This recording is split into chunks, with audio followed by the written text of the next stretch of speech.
She really is the person that connects all the dots when you look at the indictment and you look at some of the charges. She's the one talking about the freakoffs and what was involved and how she had to act. The prosecution is asking her questions to show that she wasn't in control. She said that Sean Combs directed everything from what she had on to the lighting in the room to how she was supposed to interact with the person that she was having sex with. This story is far from over. The trial is just getting started, and every day brings new revelations. If you want to stay informed and ahead of the headlines, make sure you hit that subscribe button. We're covering the courtroom, the fallout, and what this means for the future of hip-hop. Don't miss a beat. Subscribe now. It's done. The myth, the mogul, the machine, cracked right there on the stand as Cassie Ventura, in a brown maternity dress and with more courage than anyone in that courtroom, looked everywhere but at Diddy, and proceeded to rip apart the illusion of who he's pretended to be for over 2 decades. This wasn't just testimony. This wasn't just legal procedure. This was reckoning. Let's start with the optics, because they couldn't have been more devastating. Cassie, visibly pregnant, calm but firm, seated just feet from the man she once called her entire world. And Diddy, stone-faced. No eye contact. No nod. Nothing. Why? Because he couldn't look her in the eyes. Not after what she said. Not after what she brought to that courtroom. Because Cassie didn't just accuse, she described. And when she did, the courtroom froze. The freak-off essentially was something that Cassie said she learned about through Sean Combs about a year into their relationship. He described it as voyeurism, wanting to watch her have sex with someone else. And she said that she did it because she was 22, 21, she was young, she didn't know any better, and that she wanted to please Sean Combs. Let's talk about those freak-offs. Because if you thought the whispers and rumors were disturbing, hearing it laid out under oath, in front of jurors, is another level of horror. Cassie explained that Combs would direct her in sexual encounters with others. Not join, direct. Like a movie. Like a puppet master. He chose the people. He booked the settings. He gave instructions. And she followed, because she was desperate to please him. And this is where it gets dark. She testified that at first, she believed this was love. That this was trust. That it meant she mattered to him. And if you felt sick hearing that, so did the courtroom. Because what Cassie revealed wasn't just sexual abuse, it was psychological warfare dressed as romance. This wasn't a one-night scandal. This was a decade-long descent into manipulation, confusion, shame, and silence. She even admitted, openly, vulnerably, that there were moments she thought she liked it. Why? Because he told her to. Because she wanted to make him happy. Because he made her believe that was the only way to earn his love. Let that sink in. That's not consent. That's conditioning. And when she broke down on the stand, her voice cracking as she explained that it wasn't until after these acts, when she'd be alone in the bathroom, crying in the shower, feeling dirty, used, non-human, the courtroom sat in complete silence. No scribbling jurors. No coughs. No movement. Just stillness. Because for the first time, the jury didn't just hear allegations. They felt them. They saw the human being behind the headlines. The woman behind the tabloid photos. And suddenly, Diddy wasn't the charismatic music mogul anymore. He was the manipulator. And let's talk about the emotional dagger that followed.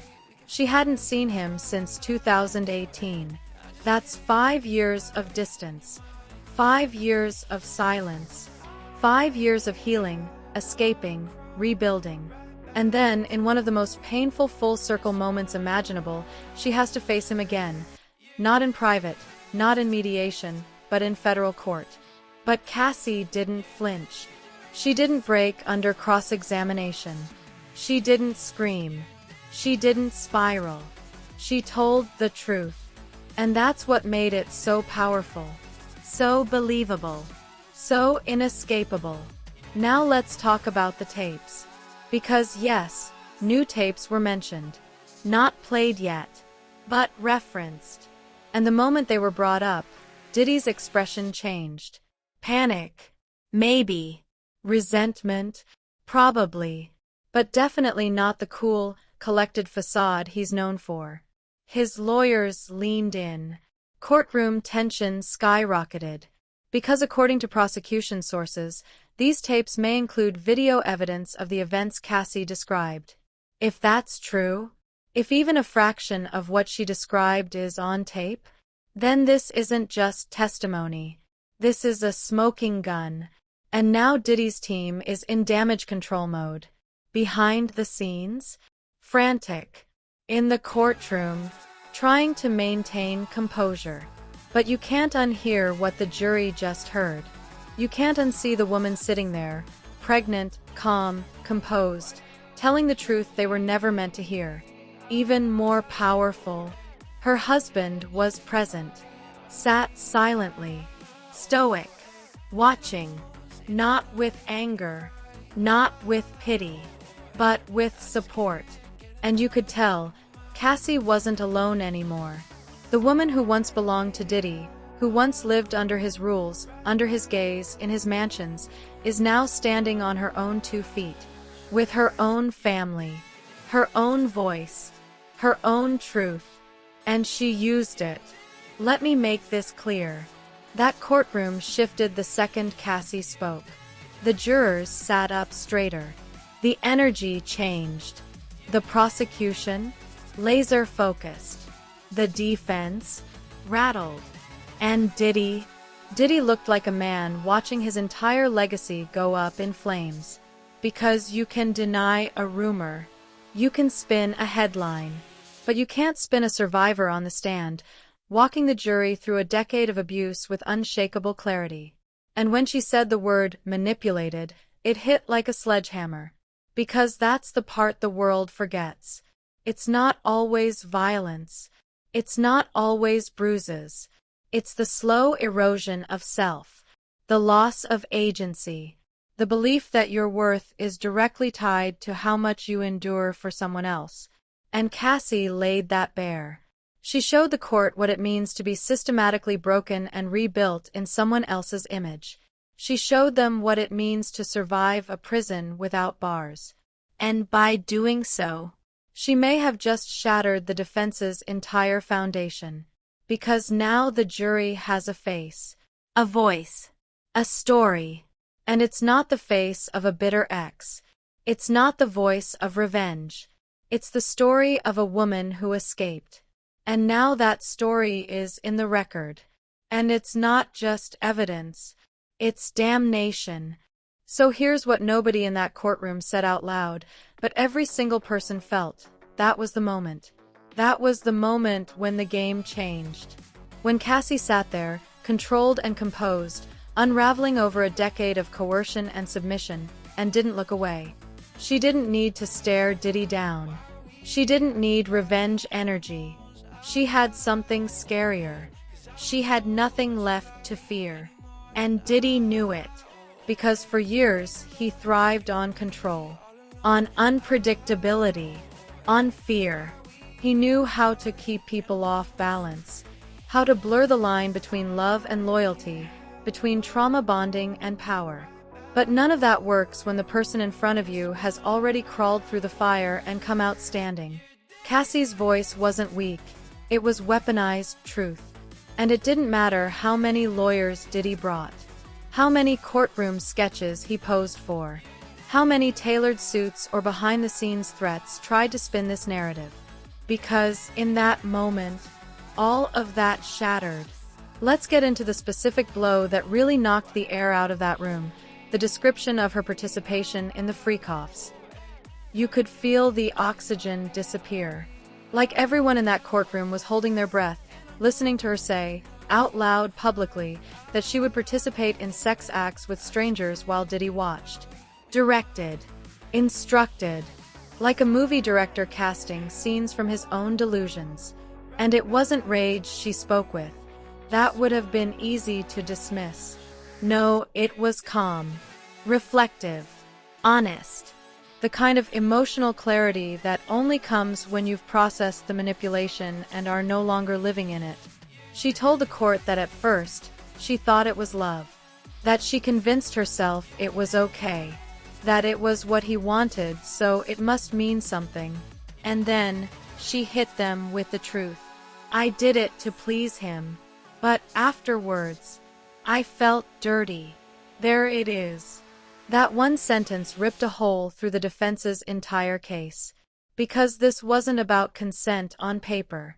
It was about the psychological pipeline from love to obedience to shame. And the jury? They heard it loud and clear. Cassie wasn't describing scandal. She was describing conditioning. And the room felt that. Even the stenographer, who's probably heard it all before, paused slightly during the transcription. That's how raw this was. Now let's talk about the tapes. When Cassie testified that there may be video recordings of some of these encounters, recorded without her full consent, the courtroom cracked open. It wasn't played. Not yet. But even referencing it caused a ripple of panic on the defense table. You could see Diddy's attorneys tense up. You could see Diddy freeze. Because if that footage exists, and it matches the timeline, and it shows what she says it shows, this isn't just testimony anymore. It's documented abuse. It's over.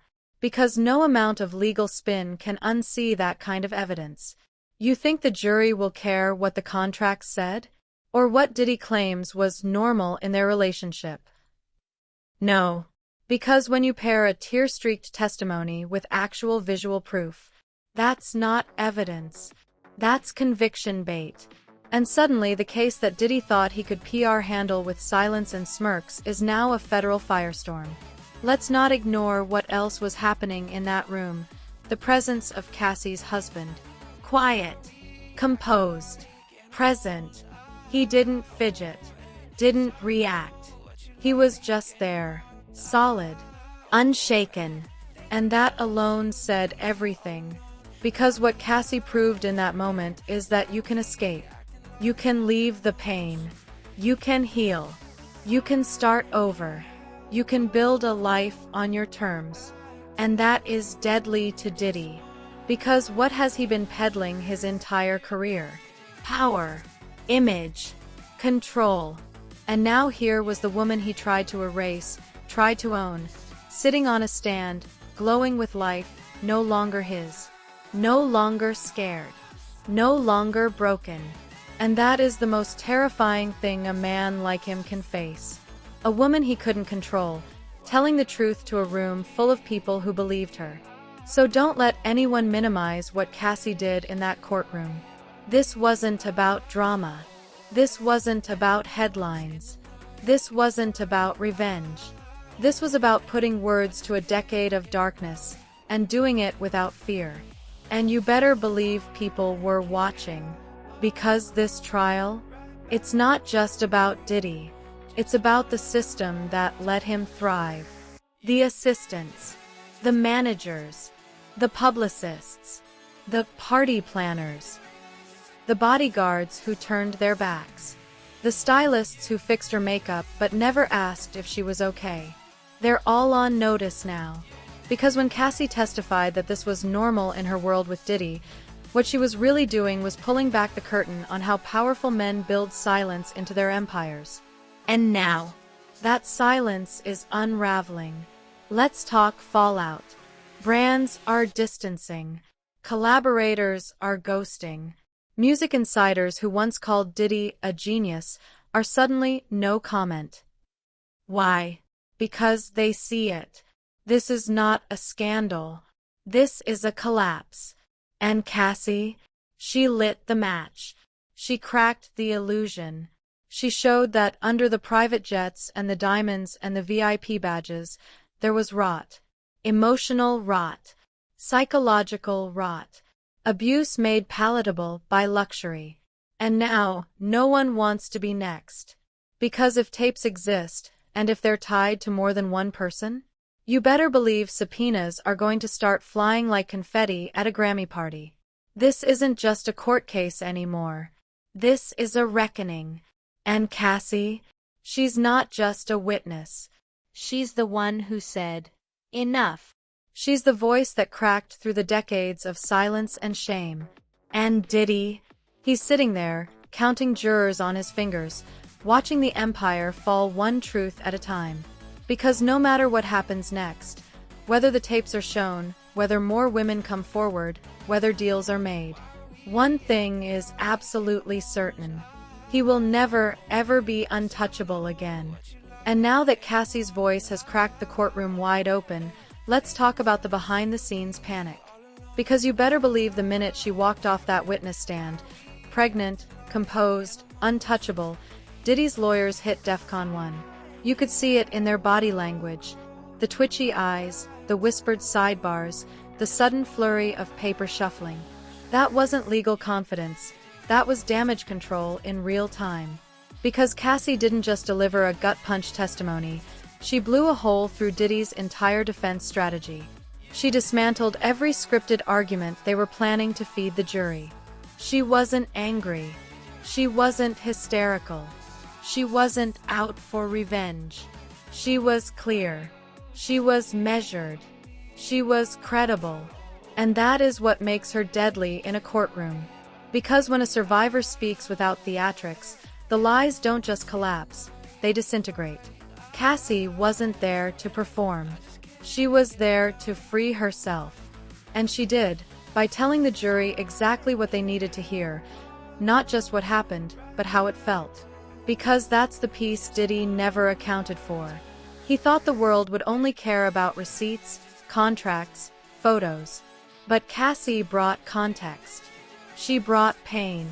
She brought humanity to the mechanical abuse he kept so sterile, so transactional. Now let's talk about the ripple effect.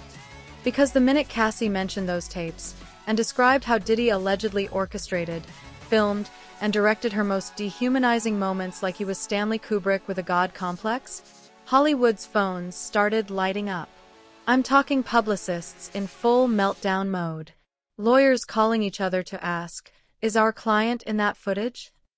Executives whispering in studio lots, asking whether so-and-so's name might show up in Discovery. Because remember, this wasn't just Diddy and Cassie in those rooms. These were events. High profile. Invite only. Held in properties registered under shell companies. Attended by people with brands, shows, endorsements, and billion-dollar streaming deals. And if even one of those tapes confirms that those people stood by, stayed quiet, or worse, participated, we're talking about the collapse of careers overnight. And Diddy knows this. That's why, for the first time in the trial, he looked truly shaken. Gone was the arrogance, the sunglasses, the smug grin that said, "I'm untouchable." Now, he looked cornered. And when a man like Diddy gets cornered, he flips. That's the next bomb no one's ready for, because if Cassie's testimony sticks, and if those tapes exist, and if the walls close in, Diddy will not fall alone. He will drag every single name he can down with him. The collaborators, the party guests, the stylists, the creative partners, the choreographers, the CEOs, the friends. Everyone who knew. Everyone who looked away. Everyone who helped hide the machine that made these freakoffs possible. Because Cassie didn't just expose Diddy. She exposed the ecosystem. And now, that ecosystem is cracking. Let's be real. This wasn't some private kink or bedroom story. This was a decade-long pattern of psychological dismantling, performed in front of others, orchestrated with power, money, and legal insulation. And now it's all on record. Cassie described how she was coached to normalize what was happening. How she'd be flown into events and then told which friends to be extra nice to. She was made to believe this was the price of love. That humiliation was intimacy. That being filmed wasn't exploitation, it was loyalty. Do you see the horror in that? She was programmed to believe that submission meant safety. And when she said that in court, when she walked the jury through the emotional gymnastics of trying to feel loved in a situation designed to destroy her self-worth. The entire courtroom shifted. Because it's one thing to accuse. It's another to translate trauma into clarity. And Cassie did that. Now let's talk about the PR fallout. Because even as the courtroom burns, Hollywood's PR machine is twitching like it's being electrocuted. Suddenly, companies are reviewing past associations. Artists are distancing from former collaborators. Old interviews are being scrubbed from YouTube faster than you can say, platform liability. Why? Because Cassie's testimony turned every photo, video, and business deal with Diddy into a ticking time bomb. That music video you were proud of in 2013? That collaboration that launched your clothing line? That party you co-hosted in Miami? It's all radioactive now. Because now the question isn't just, did you work with Diddy? It's, what did you know, and why didn't you say anything? And here's the part that really haunts these people. Cassie might not be the only one with tapes. If Diddy was this organized, if he kept visual records, stored footage, had people on payroll to protect the blackmail potential, what else is out there? Who else is in those tapes? Which companies have paid settlements in the past to avoid this very exposure? What if someone else testifies next? Because when one woman steps forward with this level of composure and truth, others follow. You think Cassie was the only one? Absolutely not. She's just the first one they couldn't intimidate, isolate, or buy off. And once she opened her mouth, the whole narrative shifted. Now it's not, did Diddy do it? It's, how many others haven't spoken yet? And let's not forget the jury. They're watching this unfold in real time, day by day, testimony by testimony. They're seeing Cassie's poise. They're seeing Diddy shrink behind his lawyers. They're seeing a man unravel without saying a word. You think they don't feel the imbalance in that room? You think they haven't already connected the dots? Because this isn't just about guilt. It's about character. And Cassie, in that brown dress with a child growing inside her, stood for every survivor who thought they were alone. Every person who was told, don't speak. Every victim who was asked, what did you do to deserve this? Cassie said, no more. She walked into court, carrying years of shame that wasn't hers, and left it right there on the record. For the jury, for the public, for history. And Diddy, he'll never recover from that, no matter what the verdict says. And now we need to talk about something far bigger than just one courtroom meltdown. This isn't just Diddy's trial. This is the implosion of an empire built on intimidation, indulgence, and carefully manufactured silence. Because the second Cassie spoke, truly spoke, you could feel it. The fear spreading, the shift in posture, the realization that she is not afraid anymore. And if she's not afraid, then what's stopping the rest? Let's unpack what her words actually did, not just legally, but culturally. Because for years, Diddy has been the blueprint of bulletproof fame. That mix of charm, money, and a don't ask, don't tell reputation that kept people from digging too deep. When the whispers came, they got buried under platinum plaques. When the rumors flared, they got steamrolled by power moves and checkbooks. But now, none of that matters. Because what Cassie just did wasn't a lawsuit. It was a controlled demolition of the man behind the brand. She gave names to the secrets. She gave shape to the trauma. She gave language to the manipulation. And Diddy, who once boasted about shaping culture, is now watching culture reshape him, in real time, under oath. Let's not play naive. Everyone in that courtroom knew what they were walking into, but no one expected this level of detail. No one expected her to sit, not even flinching, as she told them about the way she was conditioned. Not coerced. Not threatened. Conditioned. The softest word with the loudest sting. Because that's what makes her testimony so dangerous to Diddy and everyone in his circle. The abuse wasn't cartoonishly obvious. It wasn't dramatic. It was systematic. A pattern of control so well disguised as love, so dressed up in luxury and affection, that by the time she knew something was wrong, she was already lost in it. And that hits harder than any tabloid headline ever could. You want to talk about legacy? Cassie just rewrote it. The same man who used to walk into a room and command it with a look is now a defendant, avoiding eye contact, hiding behind counsel, shrinking as a woman he once owned the narrative over now owns him. And the industry, they're spiraling. Suddenly, there's no loyalty. The silence is cracking. Diddy's phone isn't ringing the way it used to. People are backing out of appearances. Deals are re-evaluating. And the moguls who once called him family are distancing like it's radioactive fallout. Because everyone in Hollywood knows what this trial means. It's not just about guilt. It's about proximity. Who was there? Who knew what? Who stayed quiet? Who helped cover it up? Because if what Cassie described was happening that frequently, that openly, it wasn't a secret, it was a system. A structure of enablers, silence buyers, image polishers. And they're all terrified that the tapes will show them too. Let's be real.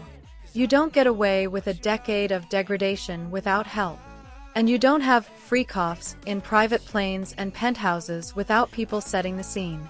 Cassie made it clear, this wasn't hidden. It was normalized.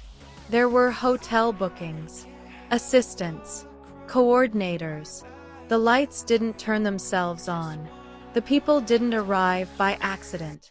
Those nights were planned, documented, filmed, which means there are people walking around today, still working in the business, still repping clients, still giving interviews, who were part of this. Maybe not directly, maybe not physically, but logistically, absolutely. And now they're sweating. Because if one of those tapes shows them, if one of Cassie's descriptions matches a calendar invite, if a text thread or witness statement connects the dots, it's over. We are no longer talking about Diddy the individual. We are talking about Diddy the center of a criminal enterprise. And Cassie just became the key to the vault. Now let's talk about her mindset. Because here's what makes her testimony land like a wrecking ball. She's not just angry. She's not performative. She's evolved. She told the story like someone who has done the work, the therapy, the reflection, the breaking and rebuilding. She didn't explode. She didn't lash out. She recounted it like a witness to her own erasure. And that tone? That's what makes it undeniable.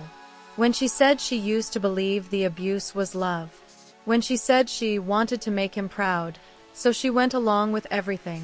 When she confessed that she still doesn't fully understand why she stayed so long. That was the moment everyone watching realized, this wasn't about scandal. This was about recovery. And that's what they can't spin. Because you can't put that in a press release. You can't counter it with a statement. You can't smear someone who isn't trying to destroy you, just trying to heal. And Diddy, he knows it's over.